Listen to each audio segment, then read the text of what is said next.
The program. We've gone over an awful lot in this training and talked about some high-level concepts such as work-life balance, side hustles, prioritizing workloads, and productivity tips. Now let's recap everything we've learned and put it together into a program so you are a happier, healthier digital marketer. If you are an internet entrepreneur or small business, then you will probably often feel as though your resources are being stretched to the point where you're struggling to get everything done. Chances are, you will be juggling multiple tasks at any given time and trying to decide which of your different commitments or side projects should come first. For instance, if you use bootstrapping to fund some of your larger projects, then that will mean you might well have to provide services on a regular basis in order to maintain your funding. Meanwhile, though, if you're doing that, then you will also want to make sure that you actually spend some of your time pursuing those projects that you're more passionate about too, and that could potentially be more profitable in the long term. But then you need to choose which of those projects to invest the most time in, and which to do first, all while completing various administrative tasks and dealing with the other drains in your time, such as, lifestyle design. Key to all of this is to know what you want from life and how your online business fits into this. Do you want a purely passive income that allows you to travel and forget work? Or are you happy to work hard indefinitely, as long as it's on a topic that you enjoy? More importantly, how much money do you need to live? What are your personal aspirations? How much time will it take you to earn that money? What are the different variables you can manipulate to get the lifestyle you want?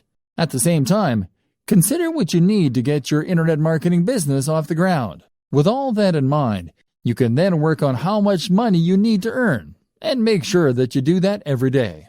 Be strict and leave time for yourself and for your passion projects. Hierarchy. If you're anything like me, then you will probably have about 20 side projects going on at any one time, as well as your main job and other commitments. This is something that was recognized at the organization I worked for last, where they said to work using the following guideline: family first, then work, then personal development.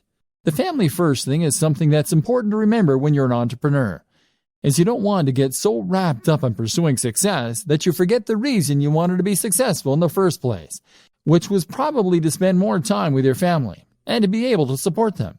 Work then comes before development, which can mean personal development or R&D, because you've committed to your clients and employers when you take on these jobs, and delivering results on time is crucial for your reputation and your continued financial stability.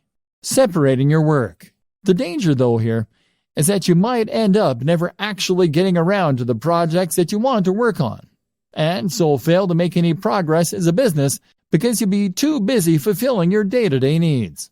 To solve this problem, a good system to use is to separate your workload into distinct sections that you can then work through in sequence.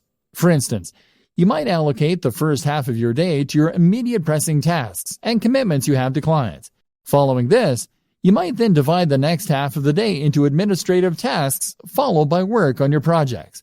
This would mean that you'll definitely get time to work on your projects, but on slow days or days when you have a larger than normal workload, your most crucial tasks won't be the ones to suffer.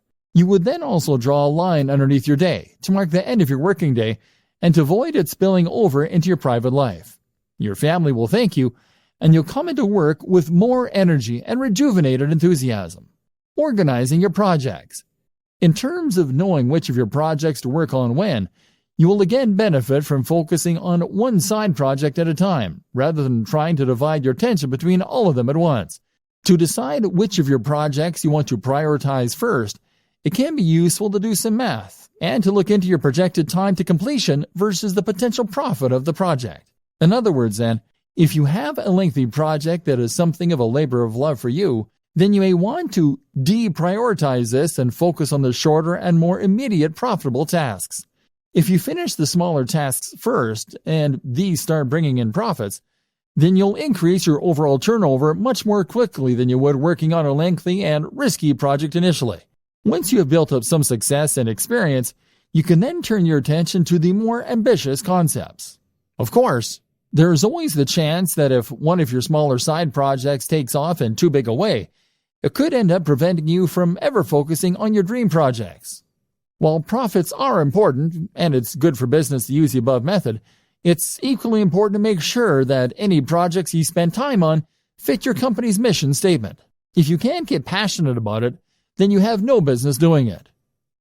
Steps to a better lifestyle. So for the burned out blogger or the internet marketing maniac, here are some steps to enjoying a better work-life balance. Create a business model with a stable revenue stream and a passion project. Bootstrap. Know precisely how much you need to earn to fund your lifestyle and your passion projects. Likewise, know the lifestyle you want to live and consider a digital marketing strategy to achieve that. This might mean becoming a digital nomad, but think it through carefully. Earn that amount each day. Then switch focus. Work on one side project at a time. Make sure it is something that you love doing. Make sure it is something with a good risk-reward ratio. Start out with fail-fast, smaller business projects in order to learn and to start bringing in more passive income. Do not spend months and months on a sales funnel for your first project. Gradually switch the balance from the grind to those passion projects. Create multiple revenue streams. Look after your mental and physical health. Keep the mental discipline to avoid the temptation to keep working and to separate your work and your life. Meditation can be hugely beneficial. Eat, sleep, exercise. Dress for the job you want. Invest in yourself, in a great home office and a great, powerful computer for working on. Go to coffee shops to escape your own environment. You can travel more without necessarily becoming a digital nomad. Find the passion. Become a content creator more than a marketer. Don't expect overnight success. Remove the pressure. This means writing a strict schedule to define when you work on which projects, as well as when you'll finish work. And this is what all of this really comes down to. Discipline. With discipline and passion, you will be able to tame this mighty beast and make digital marketing work for you. Then, anything is possible.